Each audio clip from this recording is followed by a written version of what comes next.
kan.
Deputy Ministers, hands up.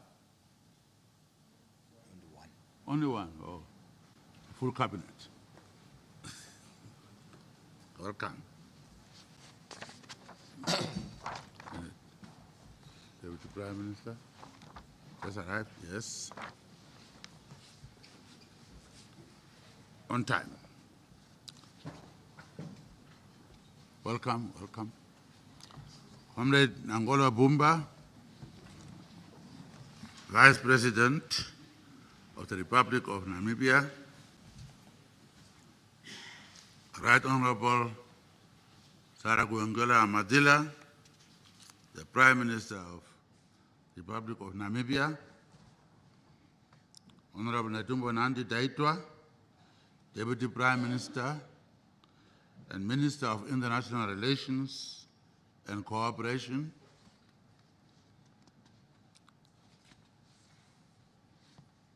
Comrade Ministers, members of media, ladies and gentlemen,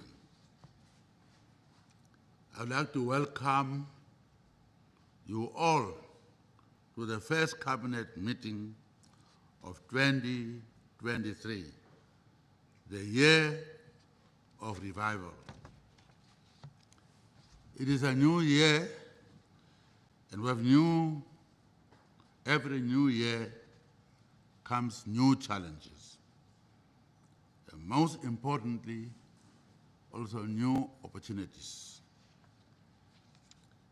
In front of us lies a clean page, a page on which we can shape the future, having learned from the past. I'm sure you have reflected on your performances during the year 2022, identified where you achieved success, and pinpointed the areas where you could have done better or you failed. The Oxford Dictionary defines revival as improvement in the condition, strength, and fortunes of someone or something. This year we are tasked of the revival of our nation. We are tasked to reignite its conditions and strengths and fortunes. We are to carry out our work with renewed hope and optimism as we take our country towards a promising future. I've often said that a leader is a dreamer. As a dreamer, one envisions a future filled with opportunities and successes. These ideas and visions are guided by themes. Somebody was laughing at my themes. The leader is a dreamer. When you come with themes, they have a meaning.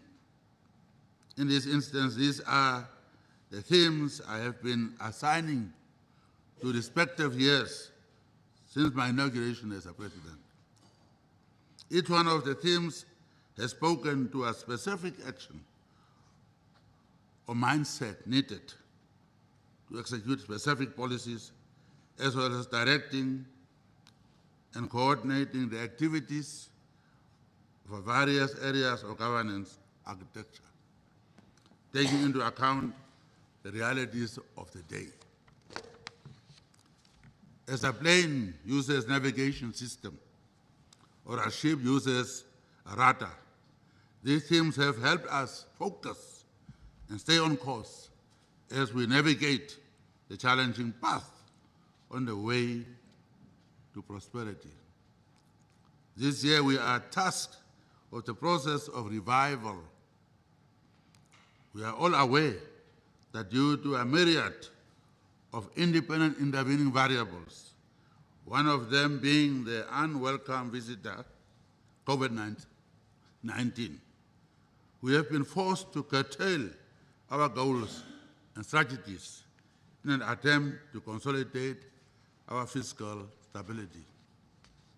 Now, as the sight of green shoots on the horizon brings the promise of a new dawn of optimism, each one of us, from an individual and collective perspective, must endeavor to revive our fortunes and bring about the economic resurgence of Namibia. Thus, our ultimate priority in 2023 should be to do our most best to enhance our competitiveness in all areas, meaning within our governance, macroeconomic, and social architectures. I have said it before, as President, I have signed a social contract with the people of Namibia. And as cabinet ministers, you have signed a contract with me. Therefore, no matter what, we must deliver because we have been entrusted with the responsibility of fighting poverty, unemployment, as well as bringing about economic emancipation. Achieving these objectives should not be a question of but when. From the onset of my tenure as President, I have always emphasized that the work of Cabinet is a collective effort.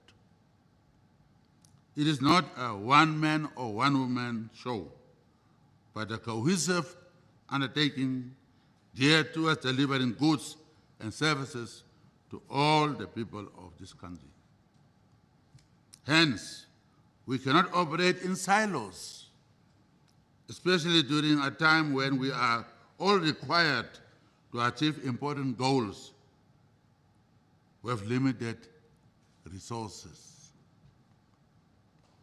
As representatives of the sovereigns of the Republic of Namibia, we should never forget that we are keepers of public trust. We have been placed here to serve the interests of the people, and therefore we must ensure that meeting the needs of the people should be our first priority, if not the only priority. Being a member of the Cabinet should never be about advancing personal interests or those of family, friends, or associates. It is not about advancing your own personal agenda.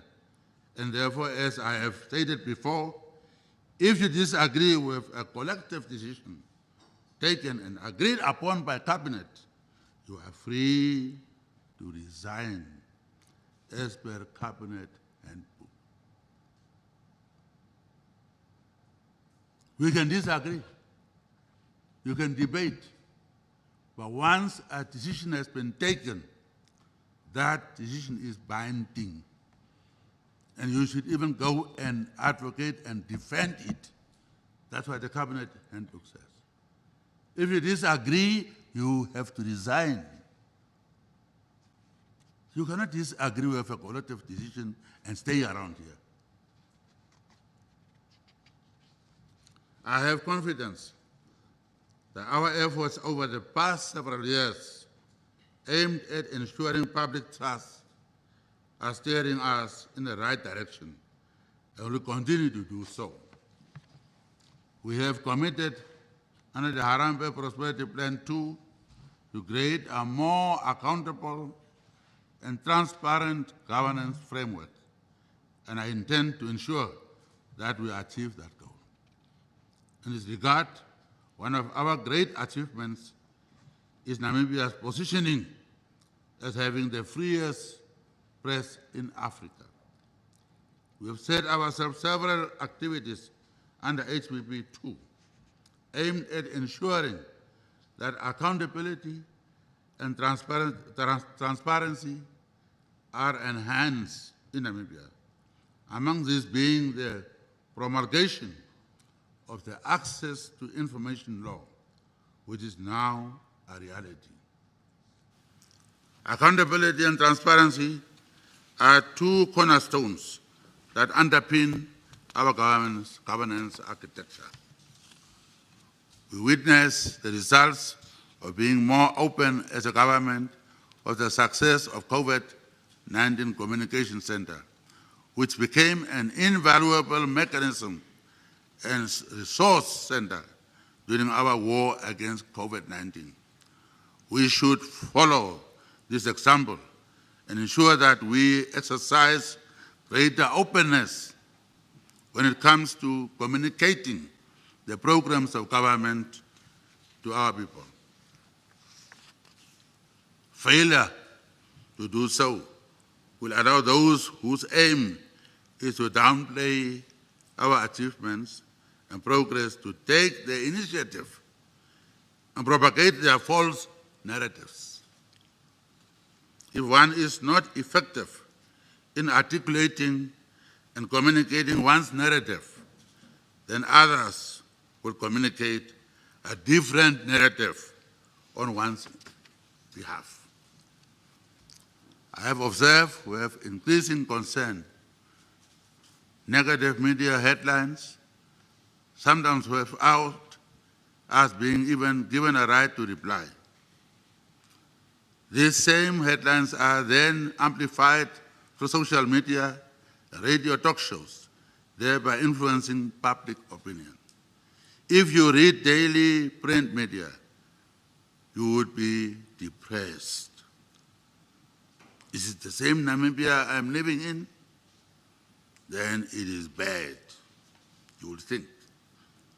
It is as if nothing positive is taking place in Namibia.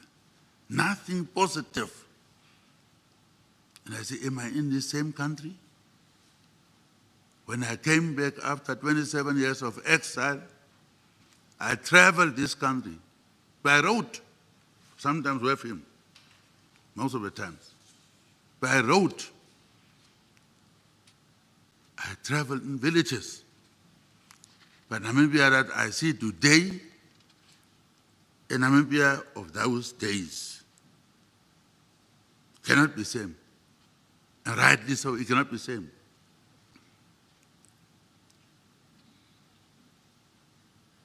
But to paint citizens, to try to paint negative picture about their own country, trying to really look out for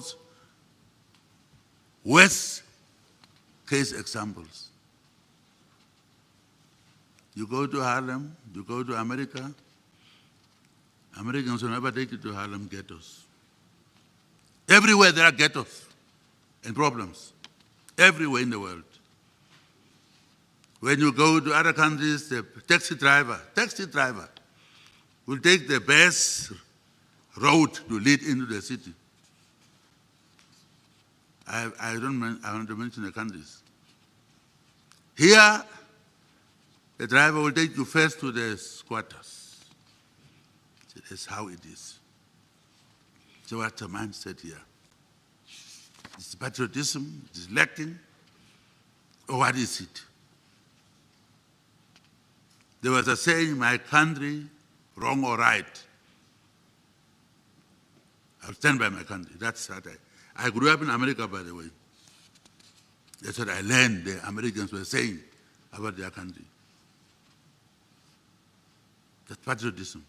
It doesn't mean you must just accept everything. No. Criticize. Point out the weaknesses. But is everything wrong?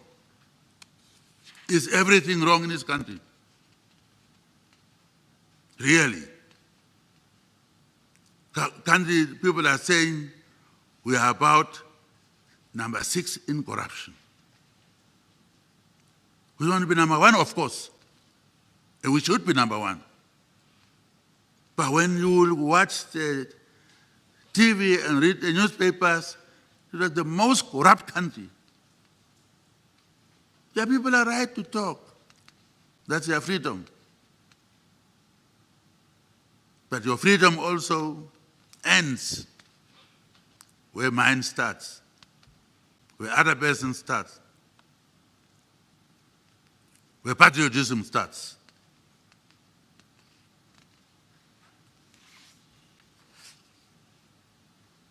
And also, therefore, as government and as ministers, we should not shy away from communicating our achievements and successes effectively.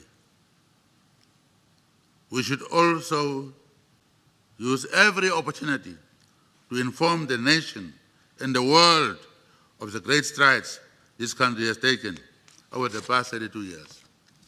At this juncture, let me commend those ministers who have been responding to questions and queries from public. Yes, some people are saying when ministers are asked to comment, they don't. When they are asked to appear on NBC, Talk of a Nation, they don't want to appear there. If that is true, then I cannot blame the people for having their narratives. Ministers only go when they are successful. Then they want to have a TV there. They don't say the government, they say my ministry. My ministry has done this, my ministry has done this. When there is a problem, government, we in government are trying. Yes. When is the success? My ministry is doing this, we have done this. Some programs even for ministry, not the government, to showcase their ministries. Moment something happens from the president, we are in trouble.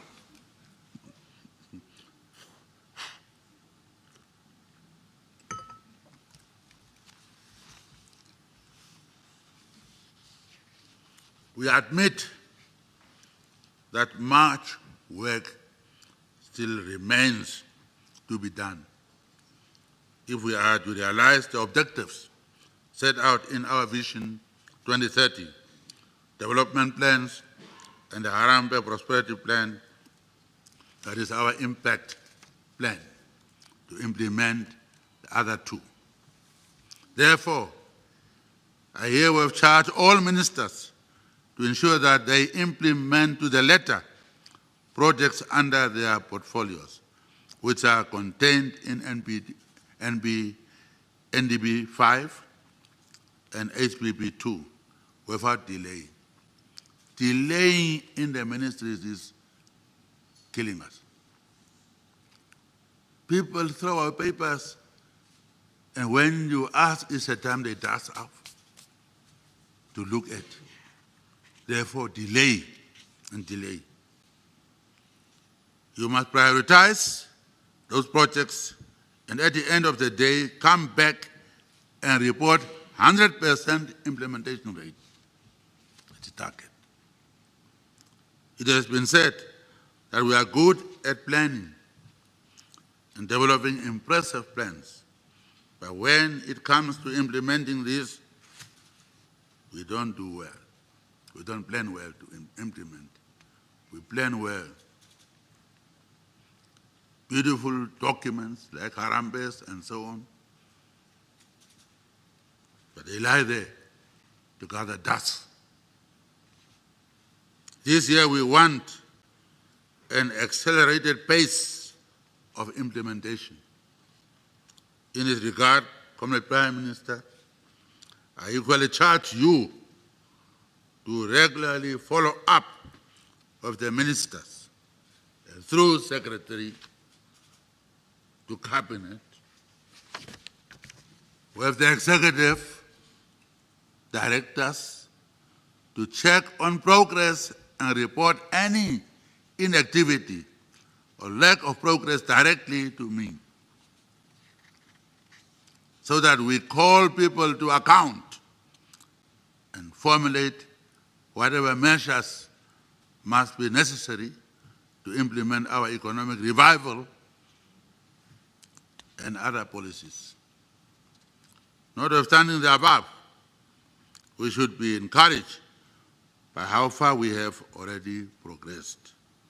As we prepare to revive our fortunes, our focus should turn to specific areas that will require our attention in the medium to long-term periods.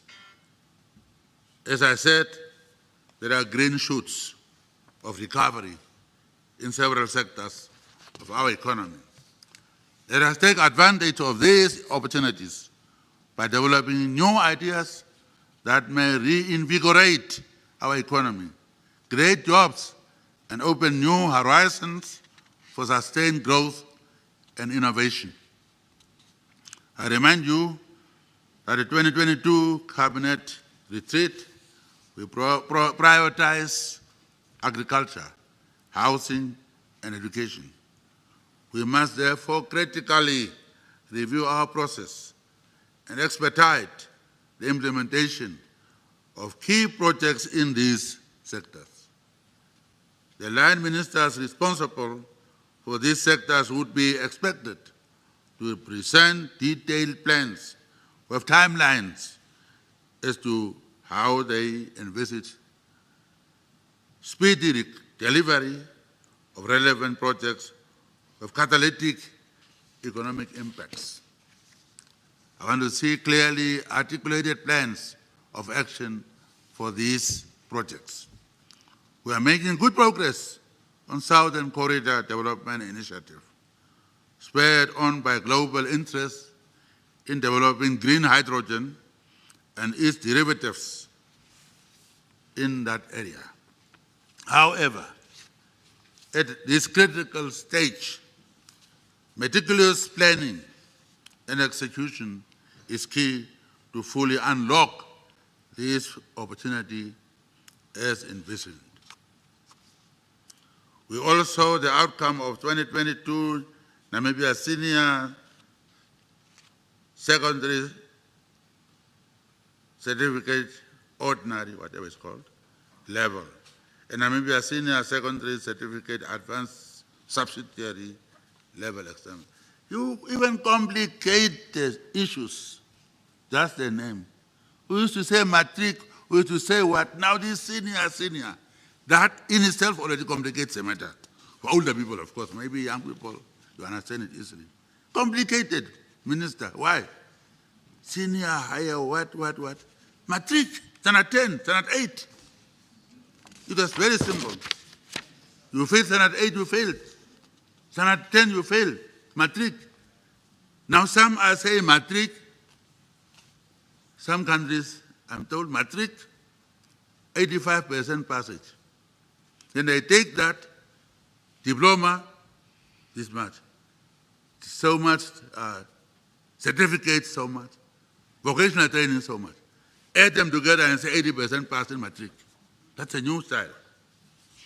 So we must visit that and see. Is it how we sell ourselves? Namibians, we don't know how to tell our story, apparently. I don't want to say sell ourselves. Somebody in Namibia, we have a problem. We are going to sell our country. We say, when you are going to promote the country for investment. Somebody wrote, they said they sell the country out. This is serious. To sell out, to promote, meaning to promote our country. They are selling, they said they are going to sell the country. Let people be educated. We are 32 years. Education, sophistication must now come in, really. I said, after I explain what government is doing to create jobs, and then I say, yes, you are tooled. You will be given ammunition, education, so that you can also create your own jobs. That was the point. Then I add, government is not a job creator. Government is not God. Oh, I said government is not God. But how about what I put as basic issue? Then tangent. parenthetical expressions. That becomes the issue. Now you wonder, these people go to school to write essays, as we are doing. You ask, what is the main idea? And subsidiary ideas are not that important. They are supporting ideas. What is the main idea? I don't think people are going to write 10 papers and so on, the way I see how we write and talk. That you go to tangents and take that and make it a big issue. Are we educating, are we informing our people by doing that? So please, this issue of education must be a problem of all of us. Worry to all the parents, and many of you are parents, and we are responsible, all of us, to our children's future. I was therefore talking to two ministers. The time has come that we also let the students start their school. Another thing I saw which is now prominent is children being taught under the trees. As I said, I was traveling this country, I didn't see that before. Under the trees. And teachers don't do their best with their hands. Government is not here. I gave one example once, one school, long time ago. We don't have a kitchen. That's where we are cooking. When it rains, it gets wet. I looked at this person and I said, yes, while you are waiting for the government, why don't you put one pole here, one pole there, one pole there, one pole there, and put the blackies on top. It is you will be cooking there, it will not be wet, while you are waiting for government. When I was in Tumkwe, we were looking at, I think, what was it, something of government, big. And outside, it was dirty. Yeah, he is dirty and waiting for government to send somebody. I said to clean up that, you are waiting from Bentuk to send somebody to come and clean it up. These are realities. Government. No initiatives to mobilize even children to clean up. When we were even young children here in this country, we were cleaning up our schoolyards and so on. What happened? So education is a problem, but education is the greatest equalizer. Opens all the doors, and that's why it's so important. It's a concern of all of us. That's why we are going to meet to share opinions, to share what direction we can follow, to kind of revisit what happened. Is it that bad, or is it presentation? It is true, it's bad. But how do we present it to make it worse, so that maybe somebody can say things are so bad? So I will be informing you. Two ministers already approached me. One was trying to have her own kind of a meeting, consultations, higher education minister. So I said, combine the two, and under my stewardship to open it and lead it, then we leave it for people to discuss. It doesn't stop other things to happen. And some were saying that meetings are necessary.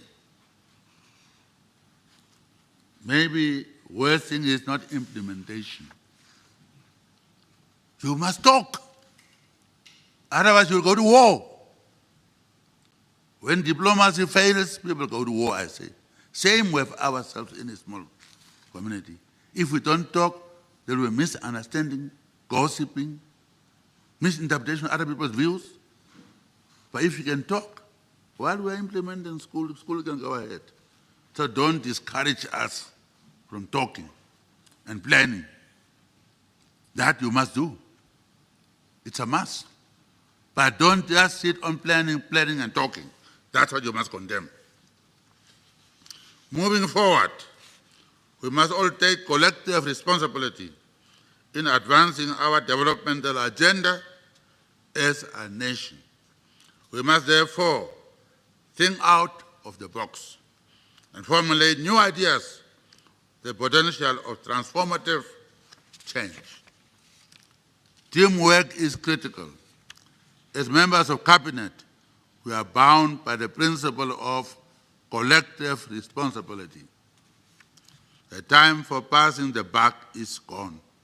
Now is the time for each and every one of us to step up and be counted, to put our hands on the deck and revive the Namibian House. Together, holding hands and pulling in the same direction, we can become catalysts for change and drivers of transformation. With these words,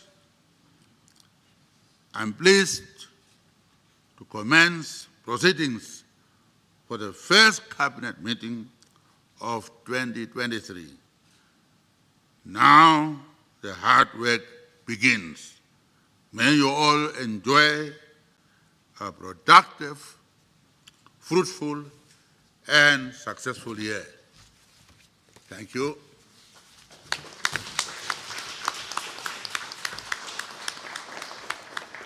And I was told I must now get out of here so the other committee can start. John Mudora said I must not stay longer here. He says, just talk and get out. Huh, John? What did I do? John Mudora said, apparently I must not sit here. I must just